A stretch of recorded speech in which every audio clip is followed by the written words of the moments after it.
네, 오늘 말씀의 제목은 성찬에 참여할 수 있는 기쁨입니다. 54절에서 55절을 보십시오. 같이 한번 읽어볼까요? 시작. 내 살을 먹고 내 피를 마시는 자는 영생을 가졌고 마지막 날에 내가 그를 다시 살리리니 내 살은 참된 양식이요 내 피는 참된 음료로다. 아멘. 네, 기독교인들이 모일 때마다 초대교회 당시에는 이 말씀을 읽고 나누고 그리고 성찬식을 할 때마다 주님께서 제자들에게 말씀하신 것을 이제 선언하면서 이것은 내 몸이니 받으라 먹으라, 이것은 내 피니 받으라 마시라, 이것이 이제 기독교 공동체 밖으로 퍼져나가기 시작하면서 굉장히 큰 그런 오해를 낳기 시작했습니다. 기독교인들은 모일 때마다 사람 잡아먹는 그런 공동체다. 그래서 저들은 모일 때마다 애 잡아먹는다더라 그러면서 막 혐오스러운 그런 그런 어떤 이제 이제 명칭을 붙여서 사회적인 그런 어떤 그런 이제 혐오 집단으로 이렇게 몰아가고 그랬었죠. 근데 참 은혜로운 구절이라는 것을 우리는 알 수 있습니다. 예수님께서 내 살을 먹고 내 피를 마시는 자는 영생을 얻었다라고 말씀하시는 것은 예수님 자신을 영의 양식을 삼고 예수님과 연합해서 믿음으로 붙어있는 그 상태를 그렇게 비유적으로 말씀하시는 거잖아요. 우리를 영원토록 먹이시고 기르시는 분, 근데 그분이 십자가 위에서 자신을 송두리째 우리의 죄를 사하시기 위해서 주셨기 때문에 이제 그것을 떡으로 표현하고 이제 어떤 포도주로 이렇게 표현을 해서 먹고 마시라 그렇게 표현을 하셨던 것이죠. 오늘 성찬에 관한 중요한 좀 메시지를 나눌 텐데, 왜 기독교에서 가장 중요한 기념 예식을 이 먹고 마시는 것으로 표현하셨을까? 왜 그것을 상징적으로 우리에게 예식으로 주셨을까? 네, 그것은 예수님과의 연합만이 영원한 생명을 주는 것이기 때문인 것입니다.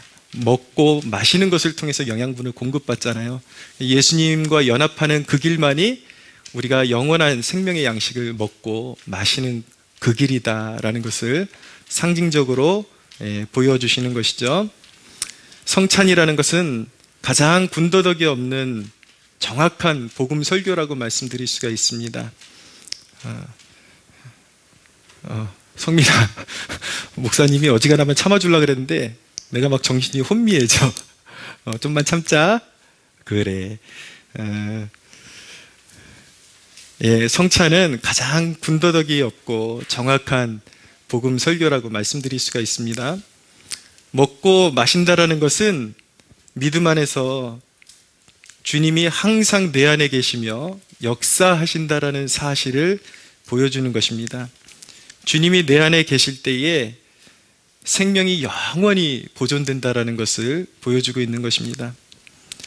생명을 얻는다라는 것, 그것은 매우 중요한 가치, 우리 인생에 매우 중요한 가치가 영원토록 보존된다라는 것을 의미하는 것이기 때문에 매우 중요합니다. 생각이 어리고 아직 이 영적인 가치를 모르는 사람들은 야, 생명 그게 뭔데? 내가 좋아하는 그 무엇보다, 내가 좋아하는 그 어떤 것보다 그게 뭐 그렇게 대단한데 라고 말할 수 있지만, 우리가 최근에 일어난 어떤 그런 사건을 통해서도 이 생명의 소중함이 얼마나 귀한지 우리는 한번 엿볼 수 있을 것입니다. 우리나라에서 가장 큰 기업을 이루신 어르신이 한 분 이제 부름 받았죠. 이제 죽음을 맞이했습니다. 우리 삼성 이건희 회장님, 지금 제가 말씀드리는 것이 그분에 대한 어떤 비판이 아닙니다. 단순한 비판이 아니고 삼성 세계적인 기업이고, 딱 어디 가도 내놓을 만한 자랑스러운 기업이죠. 우리가 그것을 통해서 전자제품 그런 것들을 통해서 삶의 많은 유익들을 누리잖아요.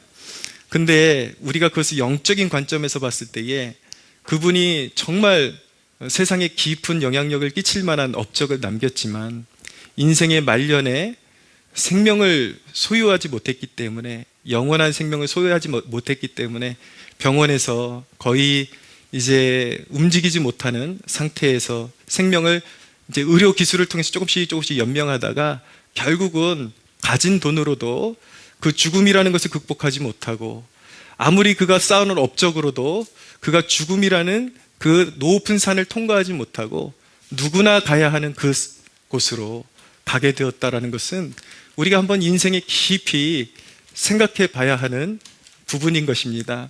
과연 우리가 여기서 추구하고 여기에 쌓아놓는 업적들이 과연 대단한 것인가, 죽음 앞에서. 그 모든 우리가 이 땅에서 추구했던 가치들, 이 땅에서 우리가 쌓아놓았던 모든 업적들이 다 소멸되는 그 지점, 누구나 가야 하는 그 지점이 죽음인데, 성경은 세상이 알지 못하는 비밀을 한 가지 더 가르쳐주고 있습니다. 세상 사람들은 막연히 죽으면 어디 끝나게 갈까? 어디 죽으면 끝이 아닐까? 그렇게 생각하지만 하나님의 말씀은 우리에게 분명히 죽음 이후에 천국과 지옥이 있고 영원한 심판이 있다라고 분명히 우리에게 알려주고 있거든요. 그러니까 내가 그동안 쌓아왔던 그 모든 인생에 소중히 여겼던 가치들이 정말 가치 있으려면은 우리가 생명을 소유하지 않고는 결코 그 모든 것들이 가치가 다 부인되는 것이죠. 우리가 살아왔던 인생의 발자취가 가치 있어지려면 우리가 생명을 얻어야 하는 것입니다. 할렐루야. 여러분, 그렇기 때문에 생명을 얻는다라는 것, 예수 믿고 생명을 얻는다라는 것은 어떤 의미와 같냐면 우리가 살아왔던, 하나님 안에서 살아왔던 인생이 결코 헛되지 않다라는 것을 우리에게 알려주는 것이기 때문에 생명을 얻는 것이 가장 중요한 것입니다. 여러분, 그것을 우리가 그리스도 안에서 이 떡과 잔에 참여함으로 말미암아 우리가 그리스도와 연합해 있다, 그리스도 안에서 우리는 영원한 생명을 얻었다라는 것을 확인하는 시간이 무엇입니까? 바로 성만찬인 것입니다. 그렇기 때문에 이 성만찬이 가장 군더더기 없는 정확한 복음에 대한 선포요, 위대한 설교라고 말씀드릴 수가 있는 것입니다. 성찬식의 효과는 두 가지로 말씀드릴 수가 있습니다. 첫째는 이 성찬 예식을 통해서 약속을 상기하는 것입니다. 예수님과 우리 사이에 맺어진 약속을 붙드는 것이죠. 어떤 약속입니까? 주님이 십자가에서 피 흘리심으로 말미암아 그를 믿는 자마다 모든 죄를 사하셨습니다. 그리고 믿는 나를 영원히 보존하시고 하늘의 기업을 반드시 주실 것이라는 것을, 영원토록 죽지 않고 영원토록 쇠하지 않는 나라에서 하늘의 기업들, 여러분, 이 세상에서 얄팍한 유산 얻으려고 사람들이 얼마나 애를 쓰고 길을 쓰고 서로 다투고 싸우고 그럽니까? 그러나 그것은 이 세상의 죽음과 함께 다 사라지는 것이지만 예수 그리스도께서 하늘에서 우리에게 주시는 기업은 영원히 쇠하지 않는 기업이요, 영원히 보존되는 기업이요, 다함이 없는 가장 우리를 부욕해 하는 진정한 기업이라는 사실을 믿으시기 바랍니다. 우리가 성찬식을 통해서 예수 그리스도를 통해서 그런 약속이 우리에게 주어져 있다는 것을 상기하는 것입니다. 성찬식을 통해서. 두 번째, 성찬식을 통해서 우리가 누리는 효과는 무엇이냐면 우리 영혼을 소생시키는 은혜를 받는 시간이라는 것입니다. 성찬식은 단순히 기억하는 시간이 아니라 실질적으로 하늘과 땅이 연결되는 순간인 것입니다. 가톨릭은 화채설이라는 것을 믿어왔습니다. 무엇이냐면 이 성만찬의 떡이 실제로 나눌 때에 예수님의 실제적인 살과 피로 바뀐다라고 그렇게 주장을 해왔어요.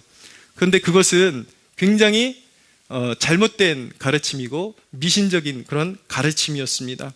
그리고 또한 종교개혁자인 쯔빙글리는 이것이 단순히 성만찬이 상징적인 것이다 라고 그렇게 이야기를 했습니다. 그래서 그 상징설은 굉장히 이 성찬의 의미를 무의미하게, 무미건조하게 만들어버리는 그러한 이제 이론이었죠.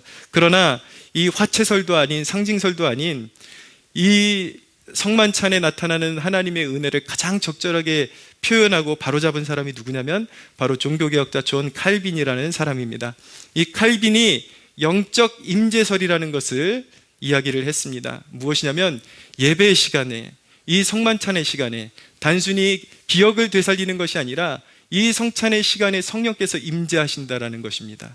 그래서 하늘과 땅이 연결돼서 믿음으로 이 떡을 나누고 믿음으로 이 잔을 나눌 때에 그리스도의 통치, 그리스도의 자비, 하나님의 자녀들을 향한 그리스도의 사랑이 이곳에 풍성하게 부어진다라는 것을 칼빈이 이제 증거했던 것입니다. 우리가 믿는 것은 무엇입니까? 이 성만찬은 그냥 기념하는 어떤 상징적인 행사가 아니라 이 주님의 살과 피를 뜻하는 이 떡과 잔을 나눌 때에 성령께서 임재하시고 그리스도의 통치가 이곳에 임하는 것입니다. 할렐루야.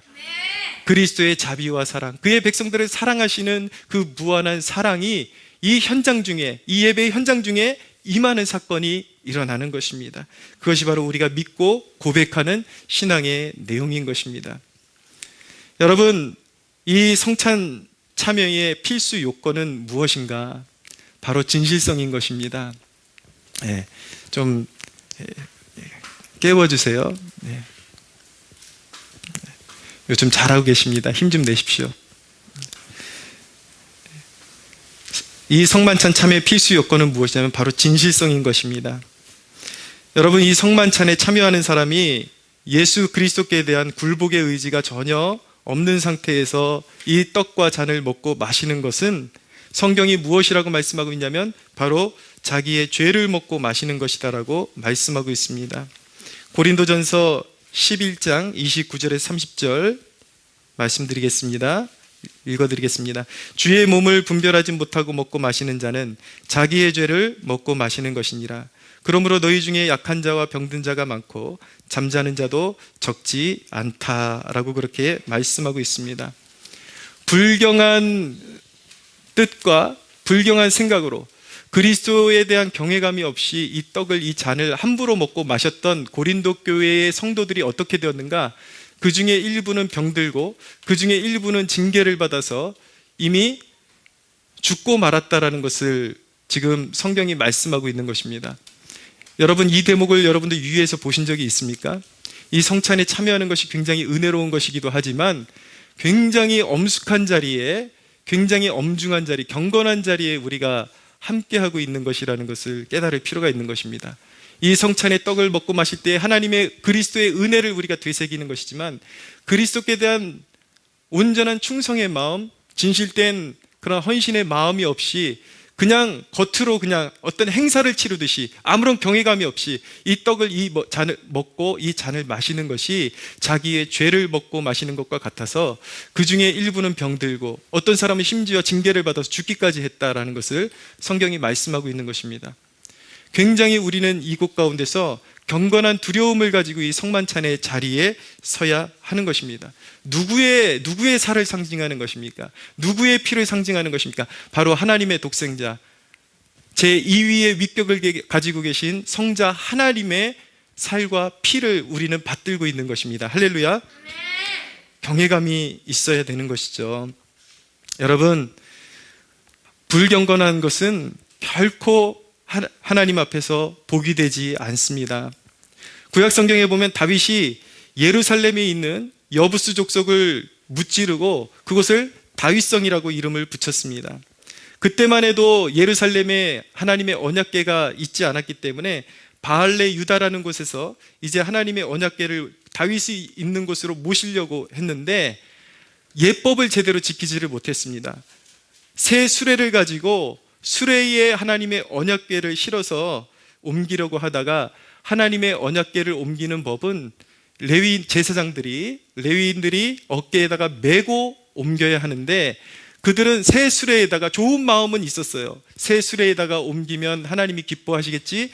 그렇지만 어깨에 매지 않고 새 수레에다가 언약궤를 담았을 때에 소가 갑자기 날뛰면서 이 기울어지는 이 언약궤를 붙잡으려고 웃사가 달려들어서 언약궤를 붙잡았다가 하나님의 진노를 받고 죽임을 당하는 사건이 일어나게 되었습니다. 굉장히 불행한 사건이죠. 그러나 가드 사람 오벳 에돔이라는 사람이 나오는데 이 오벳 에돔의 집으로 이 언약궤를 옮길 때에는 사람들이 메고 옮겼다라고 성경이 말씀하고 있습니다. 그렇게 예를 갖춰서 가드 사람 오벳 에돔의 집에 석 달 동안 이 언약궤가 머물렀을 때는 그 집에 놀라운 축복이 임했다라고 성경이 말씀하고 있는 것입니다. 이 언약궤가 불경한 자들, 하나님을 하나님답게 섬기지 못하는 자들에겐 심판이 되고, 또한 하나님의 법도대로 모시는 자들에겐 복이 되는 것처럼 이 성만찬도 하나님을 경외함이 없이 먹고 마시는 자들에게는 결코 복이 되지를 않습니다. 그러나 이 성만찬을 주님을 사랑하고 주님을 경외하는 마음으로 받는 백성들에게는 하늘문이 열리고, 아까 말씀드린 것처럼 영적 임재설이라고 그랬죠. 이곳에 임재하신 성령의 역사로 말미암아 하늘의 복이 그의 삶 가운데 임하는 줄로 믿으시기 바랍니다. 성찬에 참여하지 못하는 사람들이 있죠. 우리 가운데 잘 들으시기 바랍니다. 성찬식에 참여하지 못하고 있는 사람들은 어떻게 해야 하는 것일까? 첫째는 여러분에게 구원이 필요함을 인식하는 기회로 삼아야 하는 것입니다.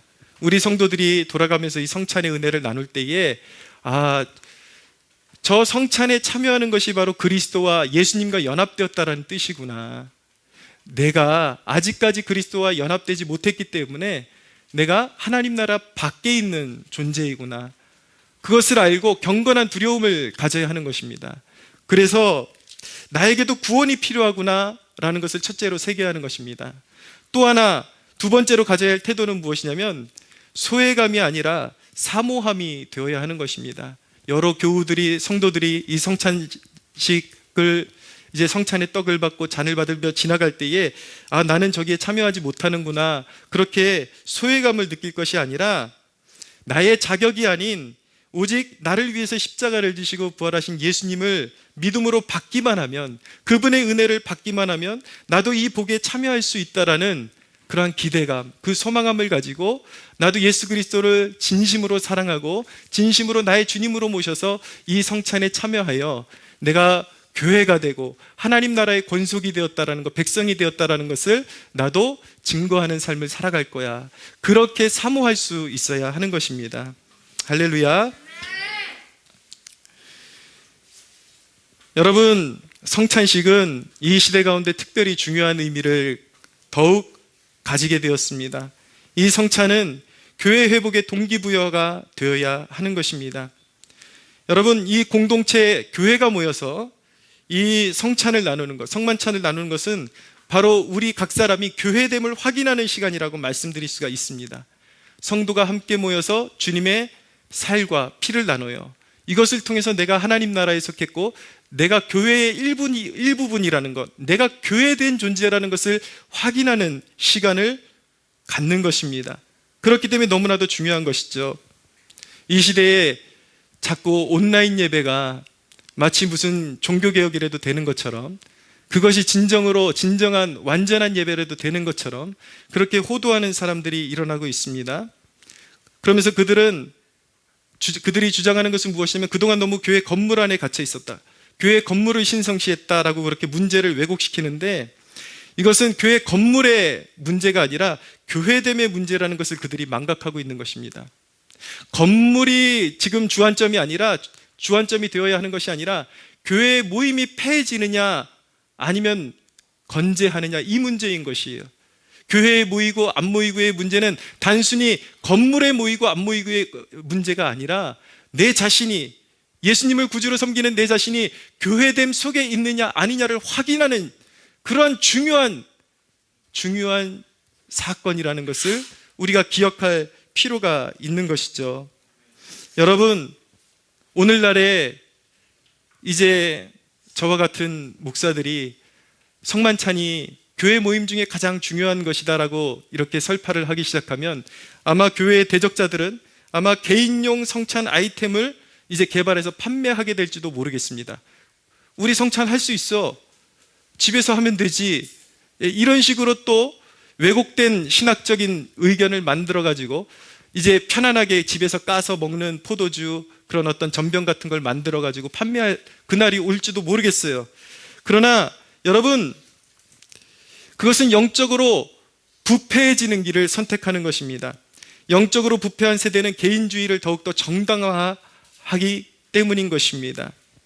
여러분, 그렇지만 설령 그들이 사람들이 집안에서 떡을 떼고 잔을 포도주를 마실 수 있다 할지라도 여러분, 그것은 온전한 예배가 아닌 것입니다. 그것은 온전한 성만찬이 아닌 것입니다.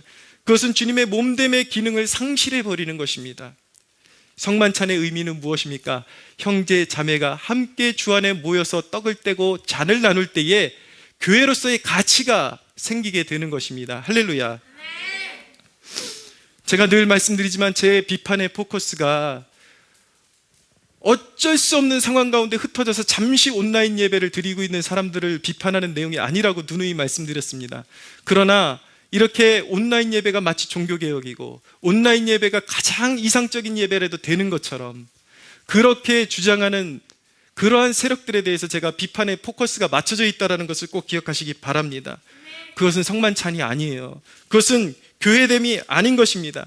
개별적인 진정한 예배는 존재하지 않는 것입니다. 가끔 논쟁할 때에 개인 경건과 예배의 차이를 아직도 모르는 사람들이 있습니다.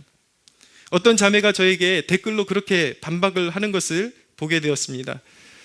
자신은 개인 예배를 드리면서도 하나님의 임재를 느낀다라는 거예요. 그렇기 때문에 그것이 온전한 예배라는 것이죠. 그것은 개인 경건과 예배의 차이를 아직도 모르고 있는 것입니다.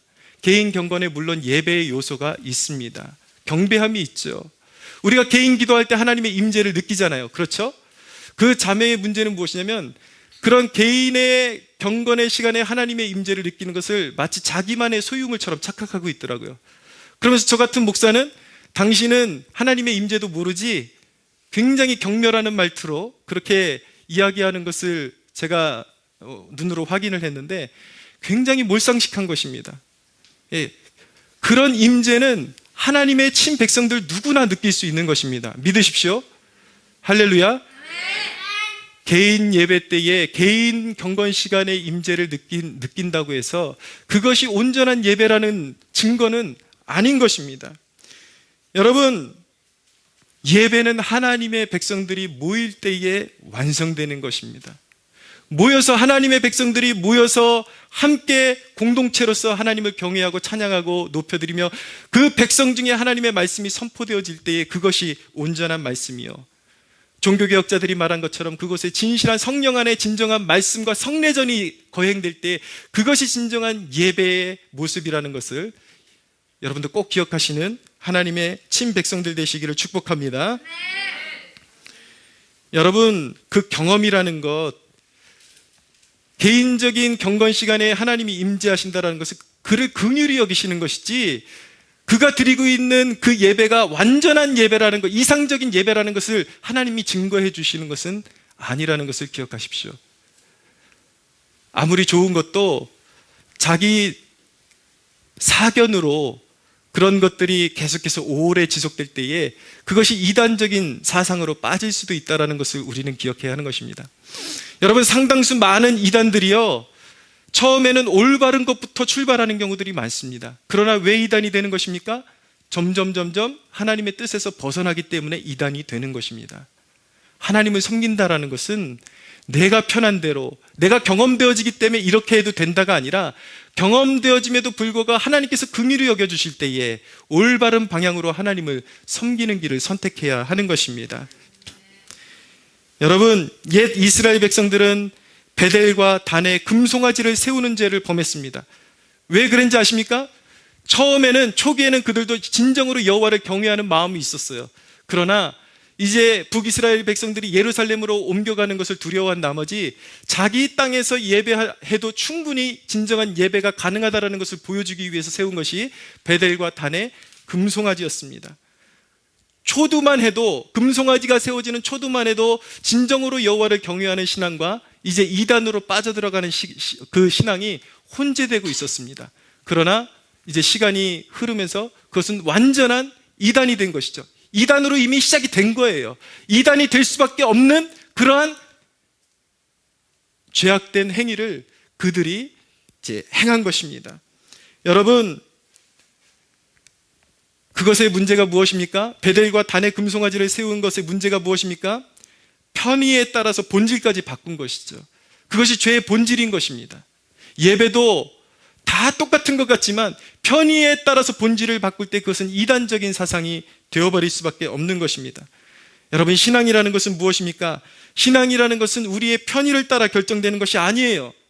어쩔 수 없이 그렇게라도 신앙을 유지하는 것과 그것을 올바른 것으로 여기는 것은 하늘과 땅 차이처럼 너무나도 다른 것입니다. 결과도 다른 것입니다. 신앙이란 우리의 편의를 따라서 결정하고 그것을 따르는 것이 아니라 우리의 신앙이라는 것은 반드시 진리의 말씀을 따라 형성되어야 하는 것입니다. 할렐루야. 여러분, 흩어진 하나님의 백성들은 교회됨으로써의 성찬의 자리를 사모해야 할 줄로 믿습니다. 그래서 교회가 이제는 더더욱 본질을 회복해야 하는 것입니다. 오히려 사람들의 이 언성을 교회는 비본질에 물든 교회에 대한 경각심을 주는 언성이라고 생각하고 본질을 더 회복하는 기회로 돌이킬 수가 있어야 하는 것입니다. 그냥 사람 끌어모으기 위한 이벤트성의 그런 행사를 이어가는 교회의 모습이 아니라 성만찬을 귀히 여기고 오히려 왜 우리가 성만찬에 모여야 되는가, 이런 본질적인 것들을 성도들에게 더 부각시키고 더 본질적으로 잘 알려줘서 성도들이 교회의 예배를 회복하고 교회의 예배를 사모하고 공동체를 사모하고 이 성만찬에 참여하는 의식을 통해서 내가 교회됨이라는 것을 더욱더 확인하는 것을 사모하는 백성들이 될 수 있도록 그러한 본질적인 가르침이 교회 안에서 회복되어져야 할 줄로 믿습니다. 사랑하는 여러분, 말씀을 맺겠습니다. 우리가 이제 이 설교를 마치고 이제 말씀을 상기하면서 이 성만찬에 참여하게 될 텐데, 성만찬에 참여하는 우리 하나님의 백성들의 마음의 태도는 어떠해야 되는가? 여러분, 영원히 멸망할 수밖에 없는 우리를 십자가에서 피로 사셔서 우리를 그리스도의 이 살과 피에 참여하게 하신 그 은혜, 그것으로 말미암아 우리가 영원히 보존되게 되었고 우리가 이 세상에서 하나님을 위해서 살아가는 그 모든 일들이 가치 있게 되었다. 그것을 기억하면서 감사와 기쁨으로 이 잔을 받아야 할 줄로, 이 떡과 잔을 받아야 할 줄로 믿습니다. 네, 말씀드렸듯이 한 가지 분명하게 인식하십시오. 경건한 마음으로 떡을 받아야 합니다. 우사처럼 그렇게 경외감 없는 마음으로 하나님을 대하지 마십시오. 주님을 대하지 마시고 주님께 내 삶을 더 드리겠다라는 결단으로 떡을 받고 잔을 받고 이 떡을 받고 이 잔을 받을 때 내 생명이 주께 속했다라는 그 감사와 기쁨으로 말미암아 정말 하나님께 영광 올려드리는 그 마음으로 성찬에 참여하는 저와 여러분들 되시기를 예수 그리스도의 이름으로 축복합니다. 우리 하나님께 영광의 박수 올려드리겠습니다.